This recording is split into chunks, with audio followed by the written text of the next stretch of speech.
Most restaurants that closed didn't close because the food was bad. They closed because the owner never learned these 8 formulas that I'm going to show you in today's video. Hey, my name is Gravir. I grew up in my family's restaurants. Started working in them when I was just 9 years old, and by the time I was 17, we had 11 locations, and I was inside all of them, learning firsthand what it actually takes to make a restaurant work and what quietly breaks one. On top of that, I also run a tech company that serves restaurants. It's backed by the same investors of DoorDash, Stripe, Instacart, and Gusto, where we work with hundreds of restaurants across the country. And the reason I say this is because there's a couple of things that I keep seeing over and over in the same story. There's good operators, good food, full tables, real effort that's being put into these restaurants, but they're still barely breaking even. And the reason always almost comes down to the exact same thing: the math. So today I want to walk you through the 8 formulas, the ones that actually separate restaurants that scale from the restaurants that just survive. Now, before we get into Formula 1 of the 8, I want to actually tell you about Formula 8, because when you calculate that number using your actual restaurant's numbers, your actual revenue, it's going to come out to somewhere over $100,000 in loss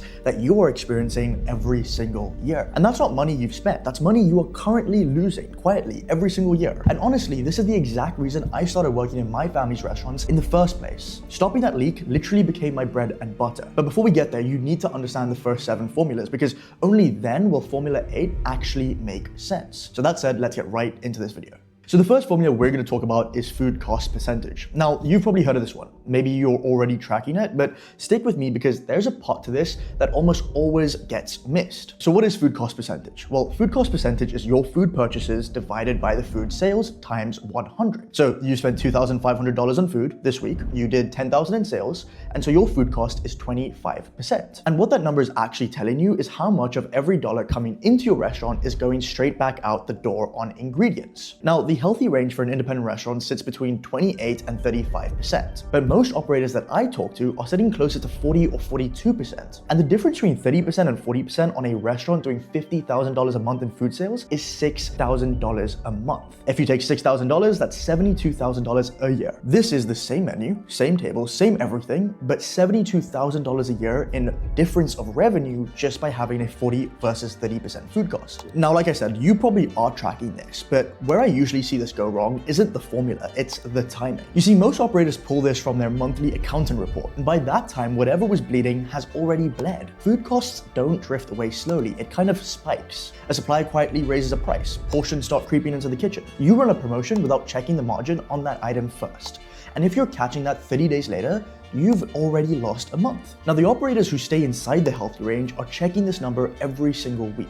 One calculation: purchases divided by sales. That habit alone puts most restaurants back in range within 60 days of not being within the KPI for a good food cost margin. Now, food cost tells you what's happening with your ingredients, but there's a whole other side of your cost structure that's just as important, and it's the one where I see the biggest gap between what operators think the number is and what it actually is. And it's specifically because of one thing that almost nobody includes when they run the costs. And this, my friends, brings me to the second formula, which is labor cost percentage. Now, this is the same structure as food cost. Total labor divided by total revenue times 100. So let's take an example. You made $15,000 in wages this month across your whole team. You did $50,000 in revenue. 15 divided by 50 times 100. Your labor cost is 30%. And what the number is telling you is how much of every dollar coming into your restaurant is going back out to keep people on the floor and in the kitchen. Now, again, the healthy range sits between 28 and 35%, but most operators think they're inside that, and a lot of them are right on paper. But here's where that number breaks. You see, most operators don't even pay themselves properly as an owner of the restaurant. Forget about properly, some of you guys don't even pay yourself at all, which means that your labor cost looks clean, but it's not actually real. I mean, if you replace yourself tomorrow, a general manager costs you $50,000 to $80,000 a year minimum. That's $4,000 to $6,000 a month. That isn't your number right now. Add it back in, and for most operators, that's an immediate 6 to 10 point jump. You see, the restaurant you thought was running at 30% labor is actually running at 40. And now combined with a food cost sitting at 40, you're at 80% of your revenue gone before rent, utilities, or anything else. So what I think you need to do is run your labor cost right now. Include what you pay yourself. That's the actual number. Now, here's why both of these first 2 formulas matter together, because food costs and labor costs on their own only tell you a part of the story. But there's one number that combines them both, and it is the single most important metric in your entire restaurant: but most operators have never actually heard the term. And this is the third formula, which is prime cost. Now, what is prime cost? Well, it's your food cost percentage plus your labor cost percentage. That is it. If your food cost is 32% and your labor cost is 31%, your prime cost is 63%. Now, here's why this number matters so much. Think about every dollar that comes into your restaurant. Out of that dollar, you've got 4 things fighting for it. You've got your food cost, your labor cost, your overhead, that's your rent, utilities, insurance, all the fixed stuff, and then profit. Now, overhead for most independent restaurants runs somewhere between 20 and 30% of revenue. It doesn't move much. You see, your rent doesn't go down just because you had a slow Tuesday. So that 20 to 30% is essentially locked, which means if your prime cost is 70%, you've got somewhere between 0 and 10% left for your profit.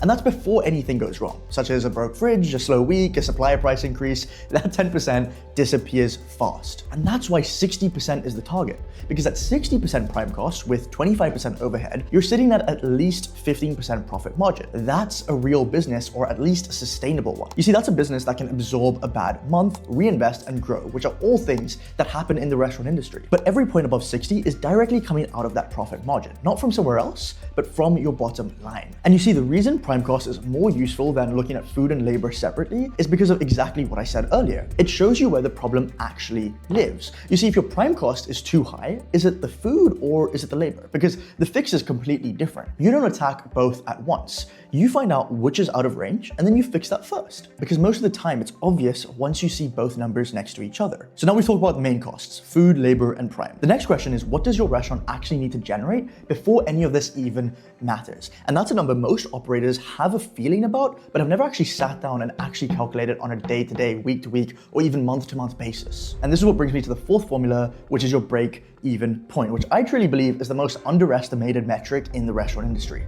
So how do you calculate your break-even point? Well, the formula is your total fixed cost divided by your contribution margin percentage. And so your fixed costs are everything that stays the same, regardless of how busy you are, right? Rent, insurance, utilities, loan repayments. The number that hits your account, whether you did 5 covers or 500 covers that month. Now, for most independent restaurants, if they're doing $50,000 a month in revenue, that would sit between $15,000 and $25,000 a month. But your contribution margin is what's left for every dollar after you subtract your prime costs. So if your prime cost is 60%, your contribution margin is 40%. 40 cents of every dollar available to cover your fixed costs and eventually become profit. So the formula: fixed costs of $20,000 a month, prime costs of 60%, so contribution margin of 40%. That's $20,000 divided by 0.4. And so what this means is your break even is $50,000 a month. That's the number your restaurant needs to hit before you make a single dollar of profit. Everything before that is just paying for the right to be open. Now, the reason I stress on this number so much is because of this conversation that I had with one of the restaurant owners that I know. And basically, he has a good restaurant, busy most nights, but he genuinely believed that he was profitable because the place always felt full. But when we actually ran his break even properly for the first time, that number came out to $68,000 a month. Now, bear in mind, he had been open for 7 months and he's been busy for those 7 months. He had a great launch, but he was losing money every single month without knowing it, because when we actually saw the revenue, he was averaging $62,000. And the reason I say this is because full tables and profit are not the same thing. And so what I would say is run this with your actual numbers. And if your break even is higher than your average monthly revenue, everything else in this video becomes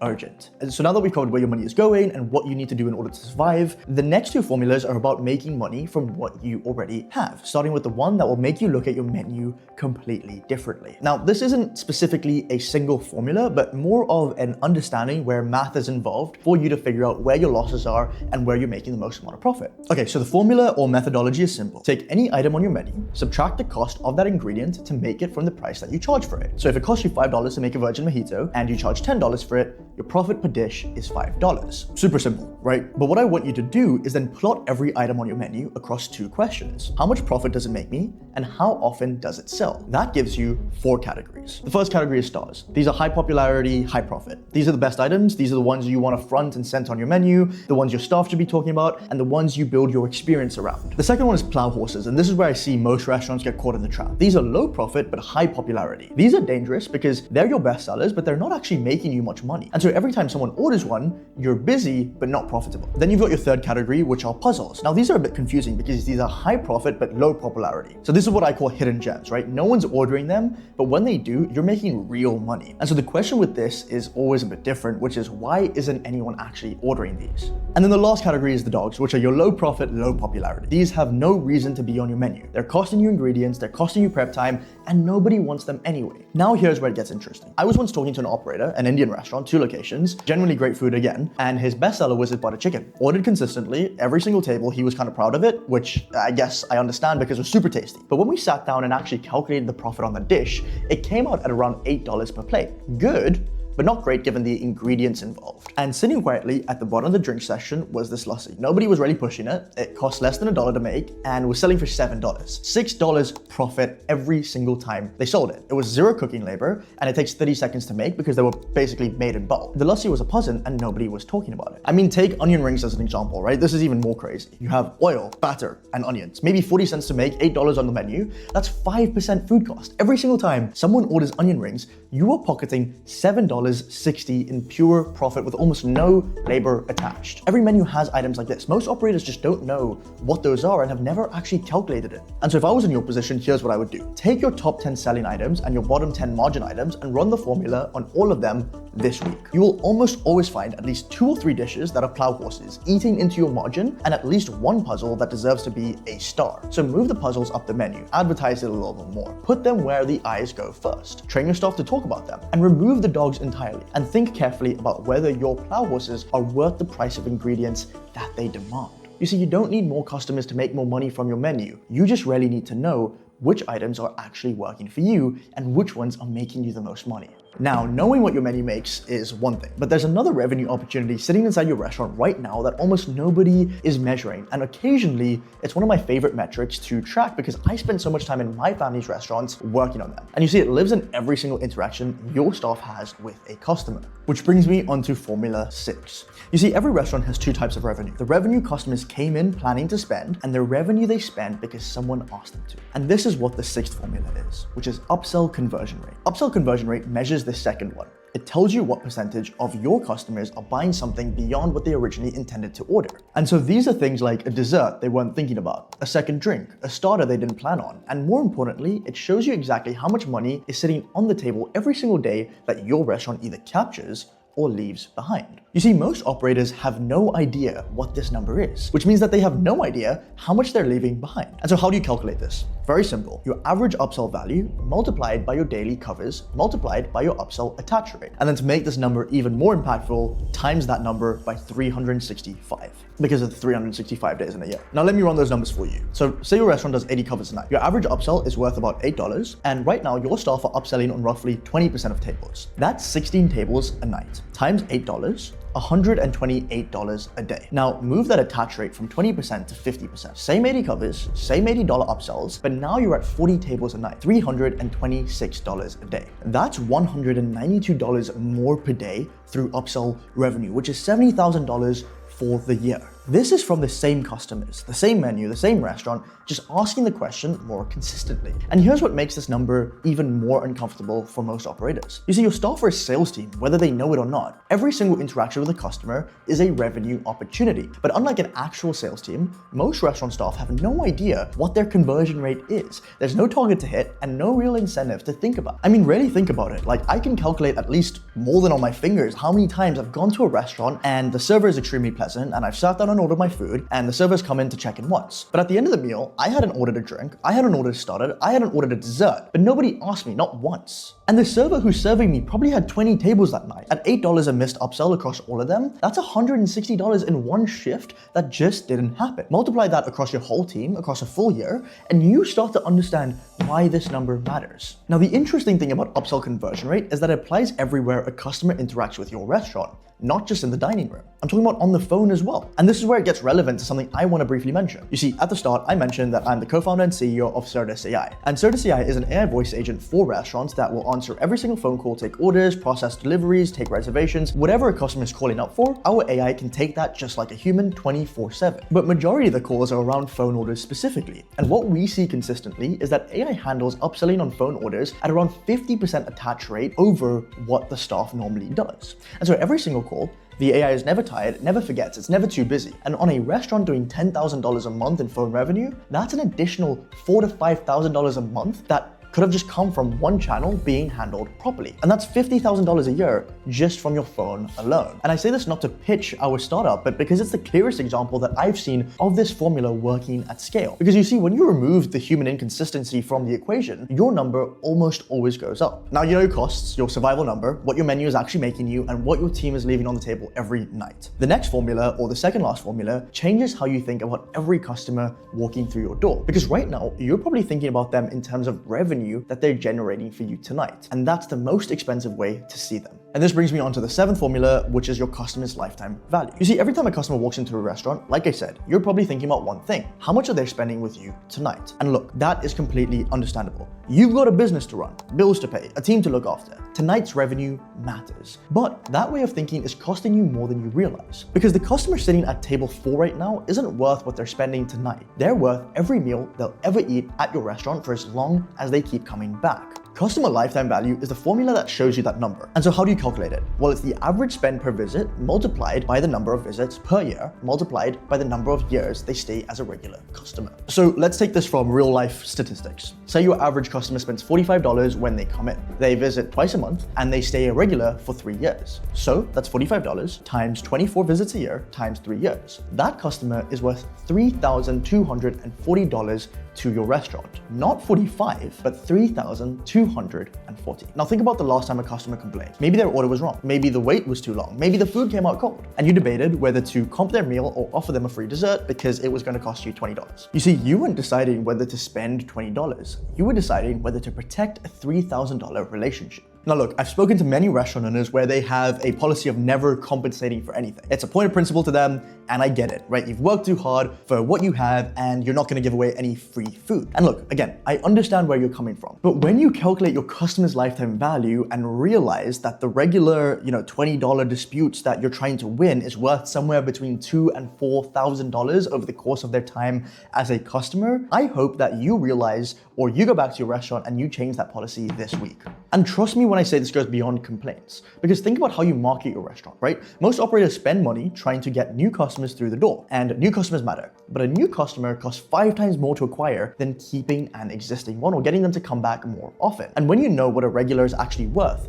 you start thinking very differently about how much you're willing to invest in keeping them. So run this formula with your numbers. Take your average check, estimate how often your regular comes in. Think about how long a loyal customer stays with you. That number you get at the end is the number you're protecting every single time you make a decision about service, about compensation, about loyalty programs, about all of it. And that's why it's so important to really understand what a customer's lifetime value is to you, because it really changes the way you think about things in your restaurant. So we've covered 7 formulas: your cost, your survival number, your menu, your upsell, the true value of every customer you have. And everything we've built to in this video comes down to this last one, because Formula 8 is the number I promised you at the start. And like I said, this one is gonna come out somewhere over $100,000 a year. And now that you understand the first 7, you're gonna see exactly why it's that high, and you're gonna calculate it yourself. Now, just before I dive into the formula, I wanna be clear about something before we run it. You see, this isn't money you spent on the wrong ingredients. It isn't money you lost because your prime cost was too high or your menu wasn't engineered properly. Those are problems that you can actually see. You see, this is money that never showed up at all. Revenue that was trying to come into your restaurant but couldn't get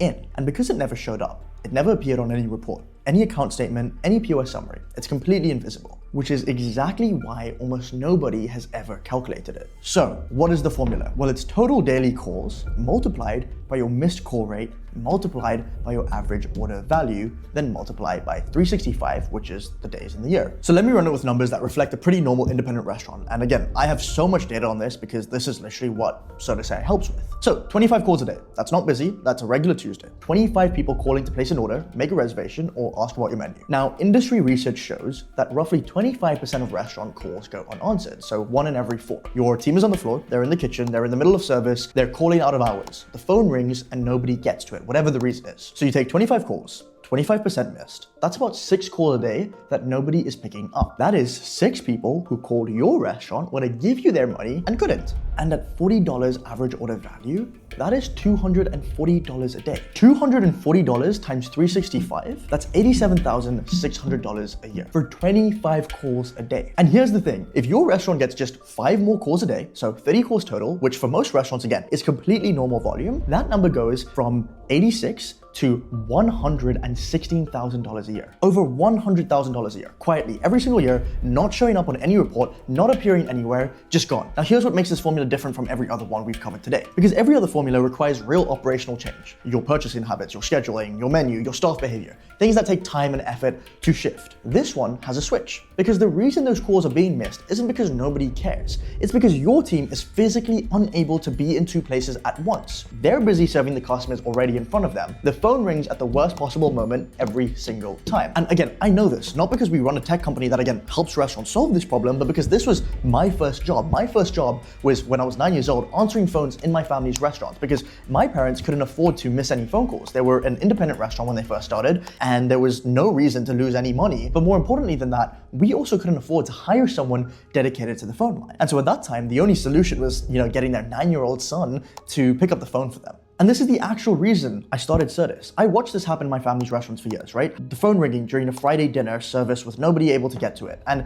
I knew exactly what that sound meant. It meant money leaving. And so that's why I built Certus, right? Like I said, it's an AI phone agent that will answer every single one of these calls automatically in any language. It's integrated directly into your POS, so it knows your menu, it knows your hours, it knows your specials, it takes orders, handles reservations, answers questions, and upsells on every single call consistently. And the restaurants we work with recover all this lost revenue within the first 30 days, right? Not from changing their menu, not from renegotiating with suppliers, but just from answering the phones. Now again, the reason I say this, and I want to emphasize this, is not to sell you something right now, right? I'm telling you this because we spent the last however long building up to this number together, and I'd be doing you a disservice if I didn't tell you the most direct way to fix this problem. And so that said, we've covered all 8 formulas. Here's what I would do if I was you. Take these 8 formulas, run every single one of them with your actual numbers. Your food cost, your labor cost, including what you would pay yourself, your prime cost, your break even, your menu margins, your upsell rate, your customer lifetime value, and the number of missed calls that you have and the revenue that's costing you from those missed calls. And most operators who do this find somewhere between $80,000 and $200,000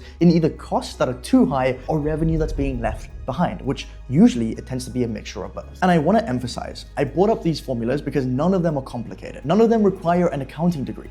There are 8 calculations. Some take 5 minutes, and together they give you a complete picture of your restaurant's financial health that most operators have never had. And just remember, the restaurants that scale aren't smarter than the ones that don't. They just know their numbers. And now you do too. And to help you with the calculation of number 8, and if you actually want to see how much your restaurant is losing to missed calls specifically, I've actually built a free calculator at Certus that runs the formula for you with your actual numbers. And so the link is in the description, takes 2 minutes, put your numbers in, and you can actually see how much you're missing in revenue from these missed calls. So if this video gave you something useful at all, share it with another operator who needs to hear these things. The more restaurants that know these numbers, the better this industry gets for all of us. That's it. Go run with your numbers, and I'll see you in the next one.